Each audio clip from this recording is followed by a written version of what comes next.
Do you ever wonder how some of these design trends come to be, or how they are influenced or inspired by maybe a movie or a fashion designer?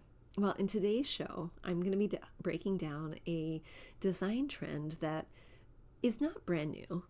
This designer has been around for years and years and years, but his name came up on the home scene over Christmas. And it was a really fun style and really very classic Christmas. But the style itself is not Christmas throughout the seasons. It is classic, it is timeless, it is refined, it is luxurious, and it has a hint of old money. And if you're thinking this is the Ralph Lauren design aesthetic, you would be right. That's what we're talking about in today's show, what that is and how you can bring it into your own home without spending hundreds or thousands of dollars recreating it. We grew up with the phrase, home is where the heart is, but our culture has shifted and now the message is, home should be Pinterest perfect. I'm calling BS on that message. Home, it's not about the stuff, it's about the story. And whether you know it or not, your home is a reflection of you and is already saying something.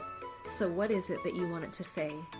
Hey, I'm Danny, a former first grade teacher turned home decorator. Going from a dual income to a single income so I could stay home with my babies meant budget, like ramen eating, Goodwill shopping budget. And I learned a few things along the way, like how to bring big style to your home without breaking the bank. And I'm sharing it all with you. Tips, tricks, decor, and design advice so you can learn to tell your story with your style, where you can start living free from the Pinterest perfect trap and start living a life of intention. Welcome to Fig and Farm at Home, where we design happy living and where it doesn't have to be perfect to be beautiful. But let's talk about what it is. Ralph Lauren is a fashion designer who's been around for a really long time. I don't have the number when he started his business. But recently, the aesthetic for home decor has really taken off. It's become mainstream popular. Now, he's had on his website home accent things for quite a while. And I was doing a little bit of browsing recently, and I noticed that some of the things were just a little teeny tiny bit out of reach for me and likely most of you. Like a $600 pillow, for example, or an $800 bowl as a centerpiece, or an $800 hurricane vase. These are not realistic for me, and most likely not realistic for you. But the look itself can be replicated. The look itself is really gorgeous, and it's fun, and it's refined, and it's really very classic. And it can be achieved in your own space. So today we're talking about what it is and giving you ideas for how you can bring it into your own home should you choose to. But the Ralph Lauren design aesthetic is really a combination of American heritage and classic European design. So picture kind of the time frame, the old world time frame of new America, right? Late 1700s, early 1800s. Picture some of the colors, the prints, the fabrics, the antiques that came along in that time frame, and that's going to be a really strong foundation as we build out this look in our everyday home. The Ralph Lauren aesthetic has nods to equestrian and nautical influences, and when I say nod, I mean just hints at it. Like maybe there's some vintage decor items that would have been used in the equestrian world or the nautical world, and these are now pieces of art or on a bookshelf. But they're nods to that pastime, and they're nods to that history rather than blanketing the entire wall with a reference point. Last summer, my family and I, we go to the beach every summer, and we go to the Oregon coast for a little vacation. And you've heard me mention before that Airbnbs are really fun. They're a fun place to stay at. They are really hard for me to stay at because I can't stop working. My mind is in overdrive. And if it is not a well-designed home or space, I can't stop redesigning it. It just is intuitive, I suppose, at this point. And we were in such a space that was very nautical. It was very beachy. They wanted to have that history represented in all inches of the wall, in every little decor piece that they brought in, including pillows and textiles and lamps and light switches and blankets, and you name it, it was everywhere, and it was a little bit too much. It was, however, what we could afford. That is not Ralph Lauren aesthetic. That is the opposite. We want little nods to equestrian, the equestrian and nautical heritage, not a decor, I'm just going to say it, decor vomit of it. So be thinking about that as we really talk about what makes the Ralph Lauren aesthetic so refined and luxurious. And what I want you to think about anytime you're picturing or trying to emulate a space that feels a little bit more luxurious or refined, even classic, we can immediately equate that with less stuff. Not necessarily less kitsch stuff, though that's true, but just less stuff in general. So I'm going to paint a picture for you of this really lovely room, and then I'm going to break it down for you of how you can start thinking about bringing it into your own space if this is truly your aesthetic or something that you want to aspire to. I want you to picture a room with high ceilings and deeply saturated walls. Maybe it's a color-drenched room. The floor is wood flooring, and it is anchored with an oversized heirloom rug, something that looks like it has been passed down from generation to generation. There are heirloom pieces in here of furniture, things that look like they might have come over on the Mayflower. The lighting is ornate, and the room feels like there's a warm glow cast throughout. You walk in and you see classic pieces, from the shape of the furniture to the way it is historical or heirloom hand-me-downs. It feels rather masculine, but there's a softness to it that has just a teeny tiny touch of femininity, but not overtly feminine. In fact, it's more masculine than not. There are intentional items on flat surfaces, so lamps on side tables and plants and books and candles intentionally styled and placed on coffee tables. The space feels like you might walk in and you might need to be wearing a dress or slacks and a button-up if you're a man. It just feels polished and refined and a little luxurious. And although it feels comfortable to be in, it feels like the space that you might respect just a little bit more because of the refinement. Like you might have a glass of wine in this space, but you're definitely not having a bag of chips and a soda.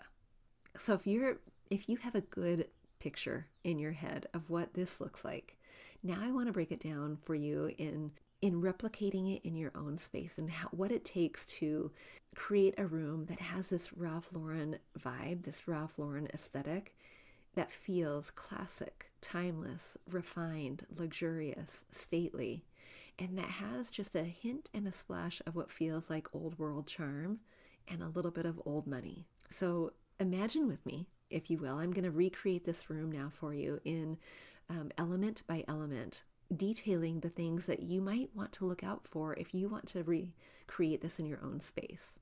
You don't have to have an architectural feat of a home in order to make this happen. You can have a builder-grade home, but there's intentional decision-making that needs to happen in order to make these rooms feel a little bit more stately, a little bit more refined, and a little bit more classic in this way. Some of the colors you're going to see present here are deeply saturated, very classic colors. So I'm not picturing light and airy. I'm not picturing pastels. I'm picturing hunter green, oxblood red, navy blue, burgundy, camel, charcoal, espresso. These are really rich colors. And color is not an afterthought here. Color is not used sparingly in these rooms. You might even walk into a room and it is completely color drenched. Top to bottom, to sides, to doors, to molding, all of it drenched in color. And it creates a really lovely backdrop for the landscape of a Ralph Lauren room. Now, on those walls, what you're going to see is probably not just a regular wall. You're going to see picture frame molding. You might see chair rail molding. You might see picture rail molding. You would likely see crown molding, but not just one layer of crown molding. This crown molding has lots of details to it. The detail work makes this feel a little bit more stately, and all of it is painted in that color-drenched color. Window treatments on the walls might match what it is, the color that you see on the wall, and it is really rather luxurious materials. They're heavier materials. These are not sheers that are in the space. These are velvets and tweeds. They might be wool blends, or they might be really heavy linens. The goal here is a really tailored look, and the window treatments are hung up near the ceiling to draw your eye up and to make the room feel more expansive. There's pooling on the floor with these window treatments. There is no high water curtains. There is no knee knocker curtains. These are hung all the way to the floor and pooling right on the floor. The furniture that you might think about in this space is opposite of fast furniture. This is not MDF created furniture. This is not furniture we might get because it's really cheap. Now, as we're recreating this in our own spaces, what we want to think about is anchoring some of this design with really classic pieces. Some pieces you might find at a thrift store. You might say yes to when grandma is asking if you would like it in your home. These are pieces that usually have told a story and have lived many, many years. Vintage or even antique. They're in really great condition, and if it's not in great condition as it is, restoring it to that condition makes them feel at home in rooms like this. If you're looking for furniture to round out this look, you might be looking for furniture with rolled arms or turned legs, and if there's a wheel on the bottom of that turned leg, even better. You might be looking for wingback chairs or Chesterfield sofas. Tufted upholstery or upholstery with piping that is an offset color. You'd be looking for things with nail head trim and as much solid wood as you could muster. Some of the textures of that furniture are going to be similar to the textures of the window treatments. These are really rather classic and a little bit luxurious. They're velvets and leathers, wool, tweed. The metals in this space are brass. You might see brass knobs, brass lighting, brass curtain rods, brass poles on drawers. And the patterns here are used in the same way color is used. They are not used sparingly. Pattern play is alive and well in a Ralph Lauren aesthetic. And they're really rather masculine patterns. These are stripes and flannels, houndstooth, paisley, check, even toile. They have a nod to that old world charm. And the lighting is layered from top to bottom. There's, yes, a statement light, but it's not just functional, it is atmospheric. If you're picturing a chandelier, you're probably picturing the right piece here. But the lighting is warm, it's intentional, it's layered. There might be sconces and desk lamps. There might be library lamps on bookshelves, picture lights, reading nooks with reading lamps. The goal here is that the mood feels like candlelight and a warm firelight glow. Pieces of decor that are brought in have these colorscapes. They have touches of brass. They have nods to the equestrian or nautical influences. Vintage heirlooms. Interesting things that you can't find at a big box store. Artwork that has chunky vintage framing, dark, moody colors, and even featuring artwork that depict the time period from that early Americana time frame. Achieving this look in your home, or any look that you might be inspired by, is less about where you get the item and more about the intentionality of the plan. And if you need help with the plan, implementing the ideas you have in your head, or the inspiration you heard today about the Ralph Lauren aesthetic, that's what Decorating SOS calls are all about. They're strategic sessions based around your goals, the things you want to keep in your space, the things you're ready to get rid of, and creating a strategic plan in order to help you get there. Helping you to see the vision beyond just the idea, walking you through and talking you through design decisions that can be made in your space in order to meet the goals that you have for it. You don't have to have $550 for the pillow or $800 for the hurricane vase. Getting the look that you want, whether it is this aesthetic or another one, is entirely reachable and entirely doable. So friend, if you would like help reaching your home goals, I invite you to book that call at figandfarmathome.com/decorating-SOS. And I would be honored to come in and help create a strategic plan for you to walk forward with confidently. And if there's a design style that has been catching your eye and you want me to feature on the show, come on over and tell me about it. You can email me at hello@figandfarmathome.com and tell me about the style that has caught your eye and that you would like me to break down in a similar way for you and other listeners. All right, until next time, I'll see you soon.